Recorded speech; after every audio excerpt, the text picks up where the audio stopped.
I've been given strict instructions to start and end on time, and so in light of that, let's go ahead and get started with the second session of the morning. My name is Ken Beach, and I'm the moderator this morning for anything you might need regarding the presentation. With Metric Environmental, a small environmental consulting firm and sustainability firm. And our presentation today is navigating the NEPA process on design build projects, which we know are beasts unto themselves. So our presenter today is Mr. Thomas Springer from Qk4. And if you want to get further information about his bio and his background, if you kindly go to the app, for those who have downloaded it, and it'll tell you a bit more about Tom, his background. For those who are online, we're going to take your questions in the chat and voice them here locally. With that, without further ado, Tom, you have the floor. Thank you very much. All right, can we hear me now? No, right away. We're closing our presentation.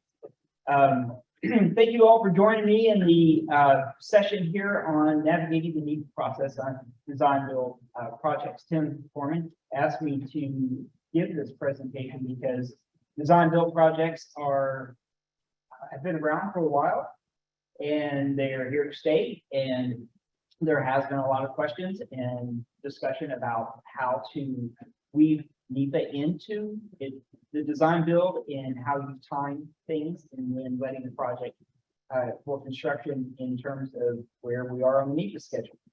So I hope to address all of that today.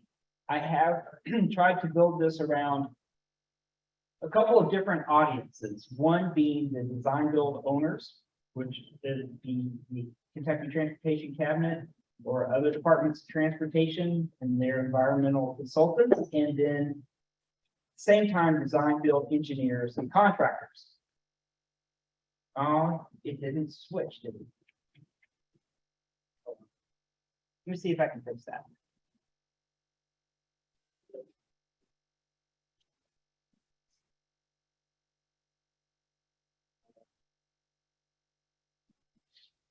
So you're not, oh, there we are.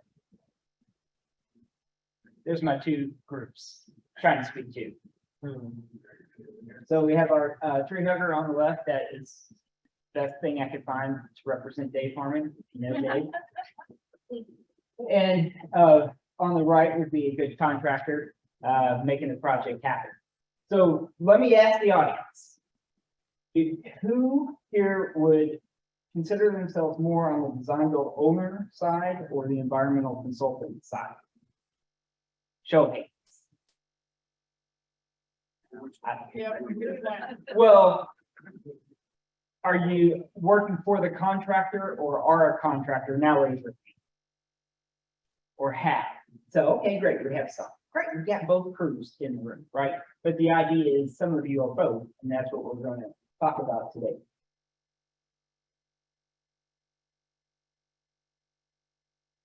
Come on.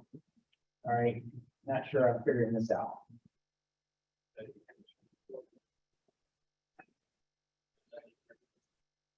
So any clue on how to make the slides? The space bar.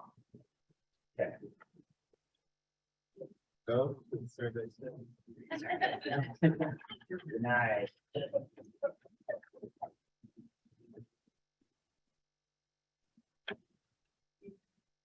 Yeah, you're right. Down it. But that's not showing it there.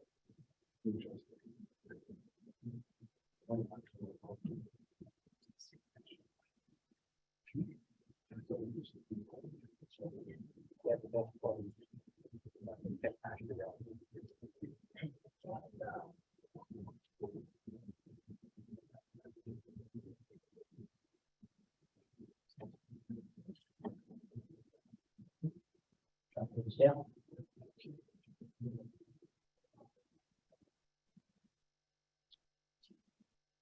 You didn't say the magic word.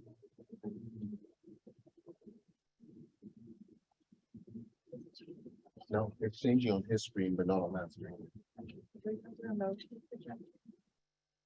Ah.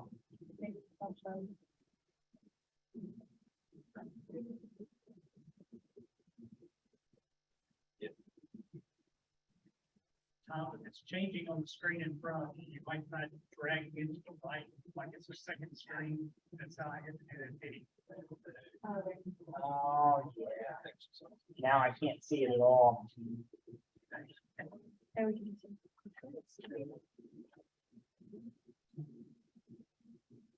Aw.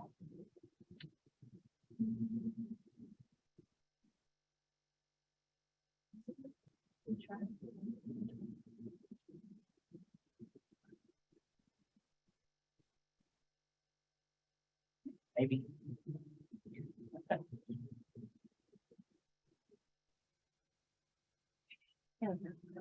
All right, I'll just keep looking back in. That's fine. All right, so speech objectives. Now that we work through that, some of the things I want to cover is just a high level view of NEPA 101, Design Build 101, high level view, and then I'll talk about the RFPs and the timing of letting a project to design build in the NEPA process, and where we are with that. There are KYTC policies, so I'll visit those. Found some best practices around to discuss. And we're talking about commitments and tracking and environmental compliance plan and how the commitments we make in the NEPA process get carried through. And then I'll end with a couple of examples and should have time to take questions. So high level view of NEPA 101. It is the National Environmental Policy Act. Not the Protection Act, it is a process law passed in 1969. And there are really three documents that come out of that. One of three. It's either a CE, a FONSI, or an environmental impact statement and record of decision. Each of those should touch on the project history and setting, the purpose and need, exactly why you're having these impacts and the problem you're trying to solve. Should address alternatives at some level appropriate for the project, and definitely the no-build option is always carried through the entire NEPA process. And when we talk about timing this with design build, it's important to keep the no-build on the table. We'll document the impacts and coordination, and then of course our goal is to always try to minimize the impacts, mitigate them, or avoid them. So the overall goal of that process is the best overall decision that's legally sufficient and has full disclosure. So in a word, NEPA would be disclosure. That is about a week-long training on one slide. Everybody got that under control. NEPA is considered an umbrella law, so during that process, all the other laws that come into play need to be documented and addressed. Coordination must occur, such as Resource Conservation Recovery Act, Clean Air Act, highway noise, or laws about noise that govern FHWA, Clean Water Act, Section 4F, the 1966 Department of Transportation Act, Endangered Species, and the Historic Preservation Act are sort of the bigger ones, but every project could have its own nuanced situations. So on the design build high level 101 information, typically the preliminary engineering is mostly completed by the Department of Transportation before that design build decision is made. And then post the RFP for the contractor and design firms to deliver the final plans in any construction. And then there would be oversight by the Department of Transportation. So design build is used a lot because it is often faster and less expensive. So you're saving taxpayers a lot of time and money, and that may make it the best choice. It should encourage creativity. So through the preliminary engineering process, we may have made some great decisions and everything, but let's bring the contractors in and see if through that RFP process, maybe there's some other creative and cost-effective ideas that can happen. So there is a typically a bid and quality-based decision-making when hiring the design build contractor. It is highly driven by bids, but not always. The federal law 23 CFR 636103 calls it the best value selection. So you put some value on the cost, say 80% and then 20% or so on the creativity and qualifications and the softer things. But I put must include environmental, but I think it should include environmental. I was probably a little strong there, but there's definitely an environmental element on a federally funded project that you want to make sure you carry forward the commitments we've made. So on the design build team and then the NEPA oversight team, each should have an environmental lead as part of accountability to the leadership team, both the contractor and the owner. And the goal, of course, is to work together. To get all approvals buttoned up on time with agency coordination, and then establish the monitoring and reporting schedules together.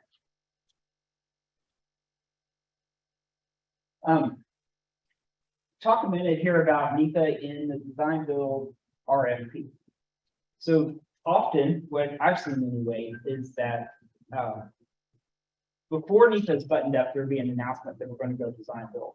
And when that comes out, the DOT and KYTC and others should and have always been very open to spell out the status of each environmental element and when it will be complete.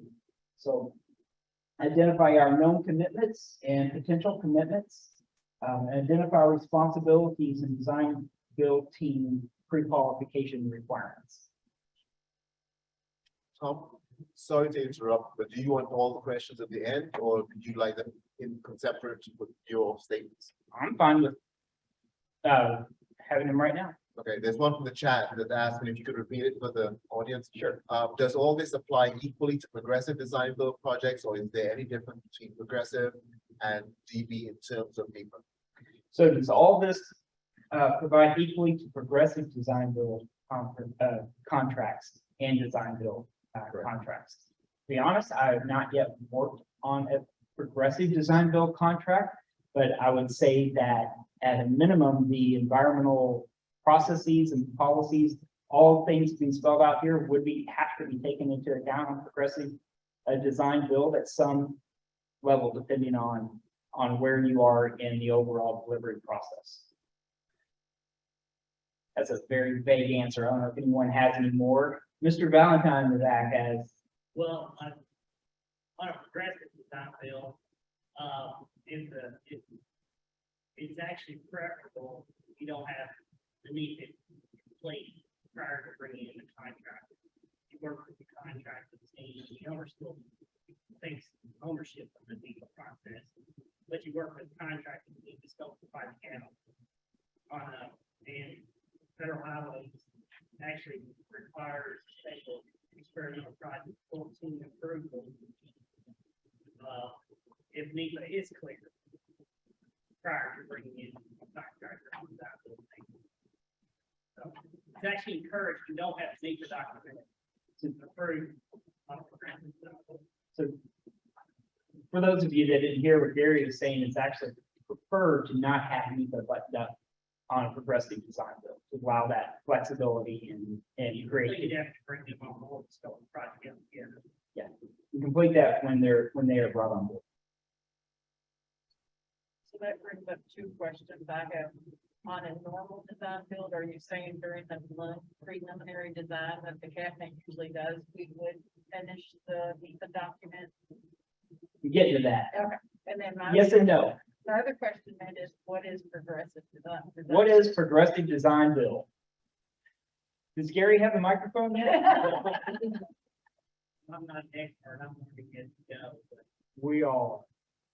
Is it just fast paced? But no. Progressive design build is really, when Tom showed that 80-20 price versus qualifications, and Eric is here to answer better than I. It's really qualification based. Okay, You really bring in a contract based on qualifications, then you work together on the scope, and you'll work in a kind of an open book setting on pricing the job. okay. And Stacy did show that yesterday, but I didn't understand what progressive. Okay. Thank you. We good? keep rolling. Man, I'll welcome questions throughout, that's fine. All right, so NEPA, timing, right on cue. Design build contracts. Plan A in your traditional design build is to have NEPA buttoned up before the RFP. With all the NEPA and the permit signed and the commitments are known, because that would reduce the risk of the unknowns. And of course, the more risk you have in unknowns in terms of commitments and schedule increase in general rule of thumb, increase the cost. And then with that, if there needed to be modifications to the permits or reevaluations, to put that responsibility on the design build contractor. And this is the more common scenario on a lot of design build projects.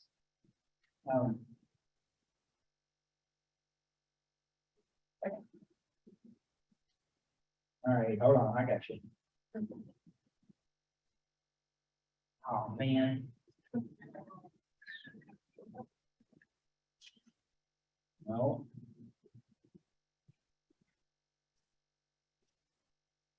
That one. Now I'm not gonna mess with it. So you get to see the whole working process here. All right, so plan B is when things are mostly buttoned up before the RFP. This is what, while this may not be the most common, this may be what we're most involved with because it is more complicated. So the NEPA or the permits, one or the other, are not yet finalized. Most of the commitments would be known, generally know what you're getting into here. But it's important to be very transparent on the environmental schedule as to when the NEPA would be buttoned up or the permits or the other things, and transparent in the RFP process. And to note that the DOT and FHWA have the responsibility for completing those.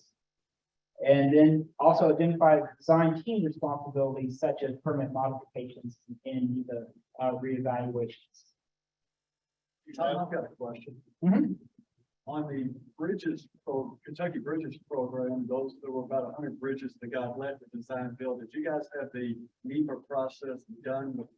Was that a plan A that you just described? Yeah, it was both, Okay. Steve. So there were 106 bridges let to construction under the Bridging Kentucky program in a design build contract. Most of those had NEPA and everything cleared. And they were identified in the RFP. Here's the 80 or whatever it was that are cleared, and here are the other 20 and cannot start work until those are done. And here's their schedule. So, and all of those were the complex ones. So the contractor did those other 20, interesting. No, the Department of Transportation and their owner's rep, which was the consultant team, completed the environmental work, but told the contractor they could not work on it until that was all done. All right, so no, Tom B was I'm sorry, yes, Louisville Bridges was, there was an announcement before, everything was buttoned up. Brent spends most of the bigger projects are announced, and there's information out there about design build prior to getting everything buttoned up. And then back to the word disclosure, the goal then is to communicate exactly where you are and when it will be done. Right? So as a general rule, the more design that is done, the more the environmental impacts are known. Those of you who were here for the last presentation, there was an impact to the Wayside mission, and that was identified during the preliminary and the design phase, so that was known. So it was disclosed in the design build, and that reduces your risk. And the less design, the more risk, and of course, risk is cost and delays. So because of that, that's why we want to have the button up, at least mostly done, prior to announcing the thing. So 23 CFR, that reference there does allow the DOTs to issue the RFP prior to NEPA with these rules. So this is what we've been talking about. Can award the design build contract prior to NEPA. Can advance preliminary design, that's part of the design build contract, to inform NEPA. We can allow for final design and construction for which NEPA is complete. Say there are two independent sections that have independent utility and they can advance on their own. One has NEPA done and the other does not. If they're adjacent, you can go ahead and fast forward the one with everything complete toward construction, but the other one not. And it does prohibit the advancement of final design prior to NEPA, because then that predetermines your decision as to exactly what you're going to do, and that in reality takes the no build option off the table. So I'm sure Michael can concur with the DOTS must get FHWA approval before issuing this RFP, and to work with FHWA to say we want to move forward with this, and here we are in the NEPA process. So KYTC does have a policy out. It is on their webpage, and so I come through that just to pull out the language on design build and NEPA. This is a design build policy. So it does say, you don't read this. Okay. No. I mean, I wish. I see something different here. I'll look. Here we go. Oh, that's okay. Yeah.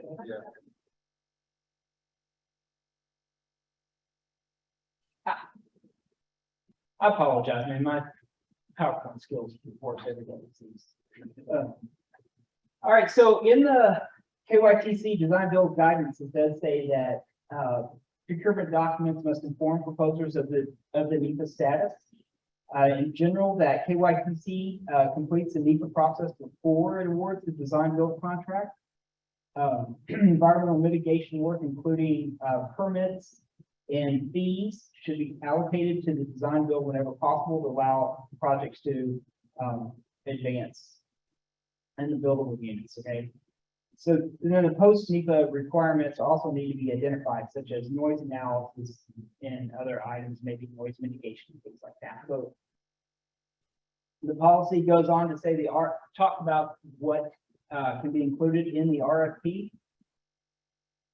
And it says, as before, we talked about that NEPA and responsible entities, the status of it, the status of where we are with the Endangered Species Act and the Section 7 coordination, the status of archaeology, for example, if there are parcels that couldn't be surveyed, that should be disclosed in the RFP, where the permits are and who should be getting them, the asbestos requirements and hazardous material responsibilities, and any other commitments, such as areas to avoid or commitments made to landowners like tree planting and the Section 106 process and things like that. So that is up on, I think, Design's webpage.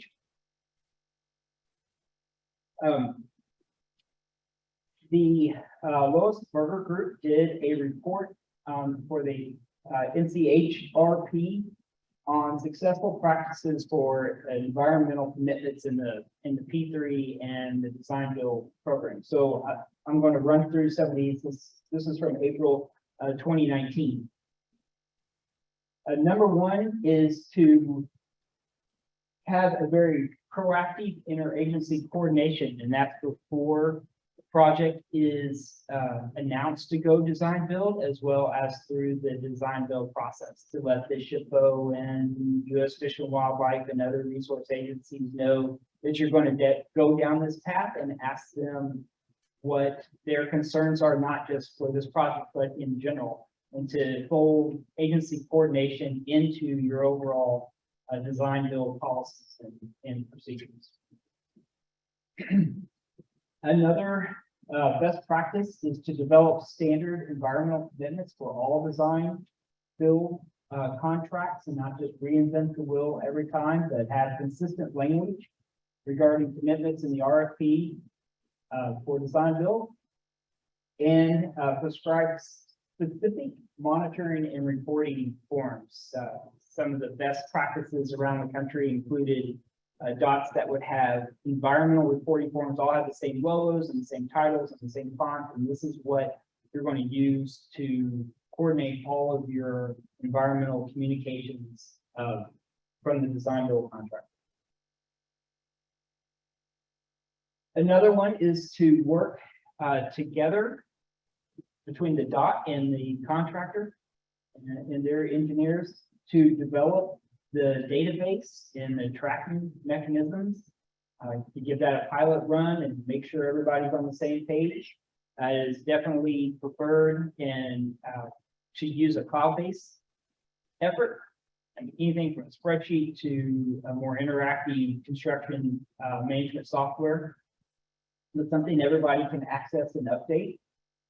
And then to have everything organized by how frequent the updates are needed. Is this a daily log requirement, or is it a one-time commitment coordination?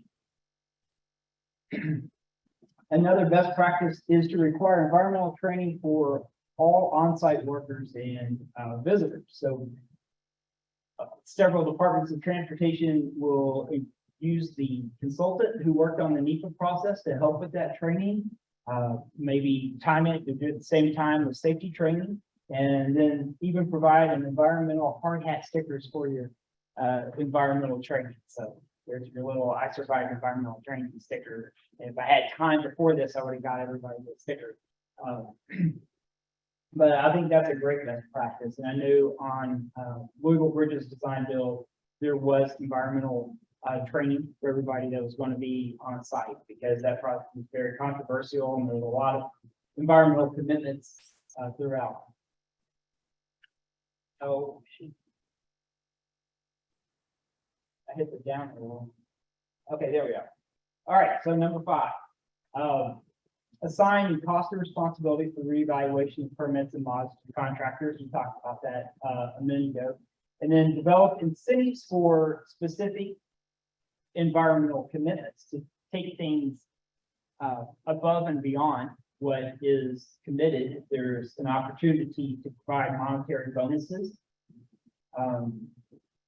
to further enhance or avoid things. Some of the examples provided include like drainage retention areas, if those were landscaped or converted into wetlands or some other enhancement, that there's a mechanism to reward the contractor for doing those, or having more public amenities, benches and, you know, park-like areas or whatever that were above and beyond to address both the human and the natural environment.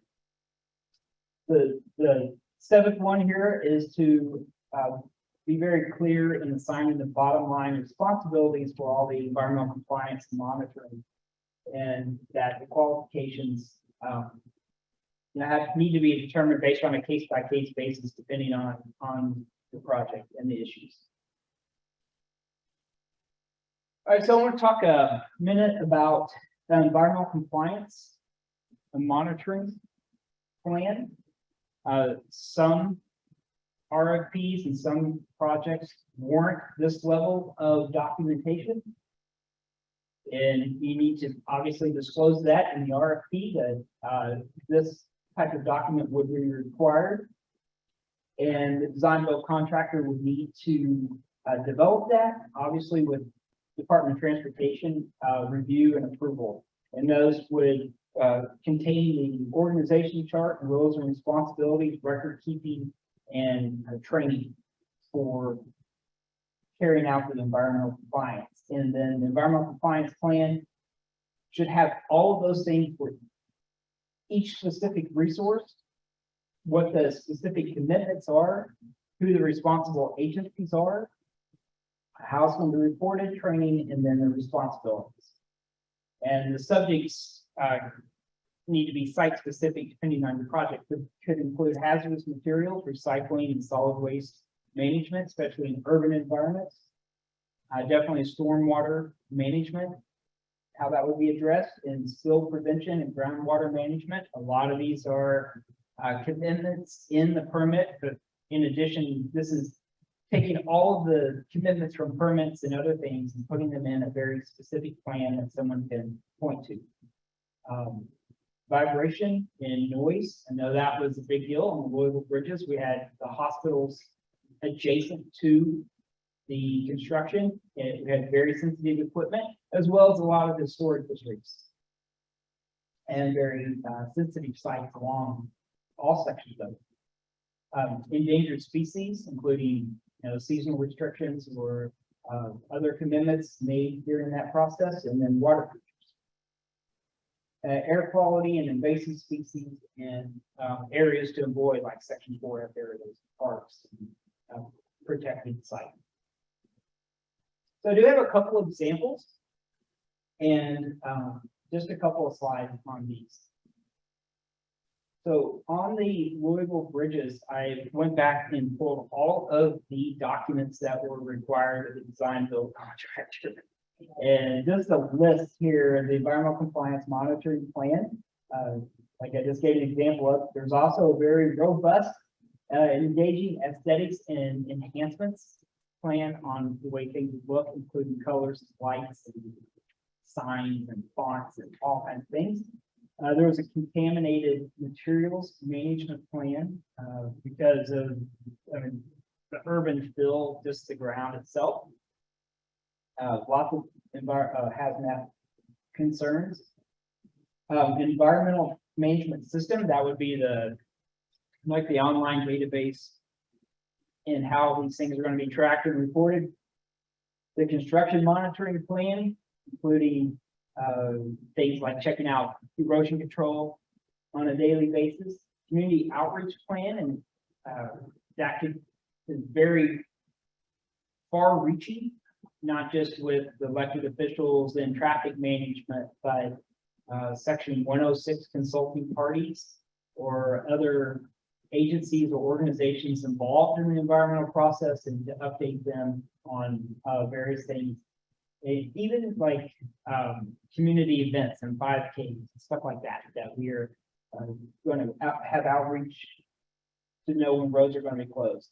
Construction vibration plan, noise, and then the no work zone plan. So on that one, there was a three-headed team with Walsh was the contractor, and they had a construction environmental manager. Stantec was the design lead, and they had an appointed environmental manager with responsibilities, and then there was the oversight team, and all of those reported and met frequently together. So on Bridge in Kentucky, Steve Arnold brought up a good question about the status of the NEPA for 106 different bridges, and it was a mixed bag. So our goal, of course, was try to get it all complete as we could. But for those that required biological opinions or signed permits that were going to take months, we put a date out, say we're going to give ourselves, I think it's like 18 months. It was a big window to get everything done. So focus on all the other ones. We'll get you these when we get there. And the design build aspect here that we've had most interaction with is addressing the geography around the bridge, called the environmentally cleared area, the ECA. So on your left and the right are two images from the plans from a sample design build bridge. You see the purple line there on the aerial, and the same line is on the plan sheet. But that area is basically the archaeology aid that the archaeologists cleared, and then it would be that area minus any other resources in that footprint. So if there was a cemetery in the bottom corner, whatever, that would be carved out of the environmental cleared area. Okay, so that makes great sense when you're doing the environmental work a year ahead, of design, or even much less construction. But the issue that's come up on nearly every bridge, and we knew this was going to be an issue, is where do you waste that bridge? You got to take it out, and you usually have to bury it somewhere. And so we developed a process with the design build team that they would identify their waste area, and then they would reach out to us and well, reach out to me specifically, because I'm the environmental lead on this, as the owner's rep, and say, how can we waste our bridge here? And then I would take this information, and this spot here, the circle in white, it could be 5 miles away. Right? It's up to them to find out how they can do it to make themselves cost effective and competitive. Then I would take this information and run it through the gauntlet of archaeology, historic, threatened and endangered species, things like that. And then when agency coordination is required, to reach out and get that approval. So for this one, I took their map, their picture, and their information, and sent it to the Kentucky SHPO's office with the request that there are no stored properties and there are no potential for archaeology sites because the area is already concerned. And then SHPO will send a letter back, and then I will put that letter with their concurrence and send it back to the contractor. We've streamlined this to where it's about a 2-day deal. I'll get that on Monday.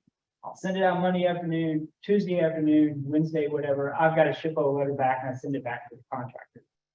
And that took a lot of work with the SHPO's office, because to communicate to them that we want to be super responsive so that we encourage our contractors to do this and ask for permission to use these areas. Likewise, working with the DesignBuild contractor is, please pick out areas that are highly disturbed and clearly disturbed, and send good pictures that show it's really messed up, because that's going to speed up the SHPO approval. And sometimes we receive ones that are pristine areas and such, like send it back. No, can you find something else a little bit more disturbed? And we really developed. It didn't take much, but everybody wins when we find disturbed areas and then we quickly turn it around. So that has been basically the environmental oversight on DesignBuild. That is my last slide, and I know I'm way ahead of schedule, which is fine. Nobody minds getting out early, but you can see everybody gets their sticker here. Do we have questions, comments, or complaints? No complaints, Steve. No. You can get on Facebook. You know, you talk about the area that you described. I remember, I think this is true. How did you all set that area? And then there were cases once that got cleared. Then in terms of the design, you may have to do a runaround and expand that area. Did you have a couple situations like that due to either the hydraulics or something like that, or a temporary bridge? So you had to actually expand that area. Yes. So what you see on the screen here is an environmentally cleared area on a sample project. And the question is, what happens if that's the environmentally cleared area? What happens if the contractor needs bigger footprint in order to go run around or a stream diversion? Well, each of these areas were developed on a case-by-case basis. And what would happen as we evolved and improved to address that very question is we would try to survey the biggest area we could. If the archaeologist is in the field making, 3 shovel probes, why not do 6 and just double it? You're already there. That's not the expensive part. The expensive part is getting there and then doing the report. So we would try to get the biggest area we could within reason, and then avoid that problem. But if we had to go back out, then that's what we would do. And we would make it a priority to get the approvals done quickly so that we are not the reason for delay.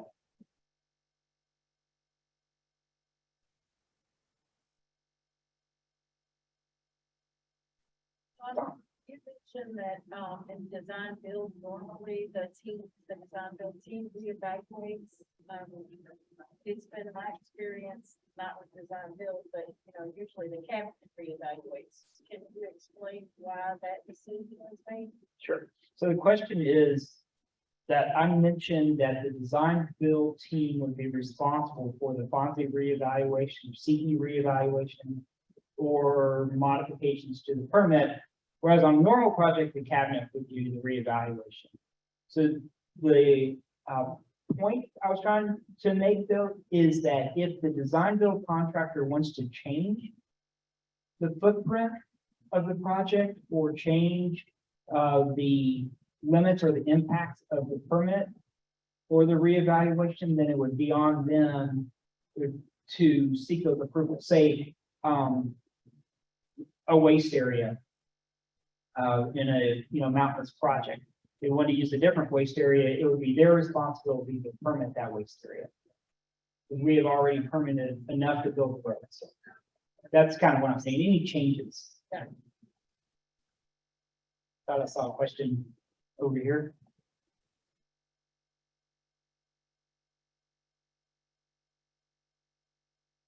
Well, if no further questions, could you join me in thanking Tom?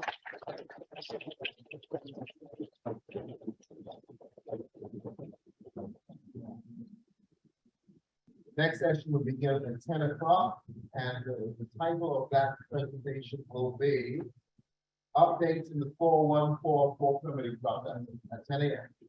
Thank you. Good morning.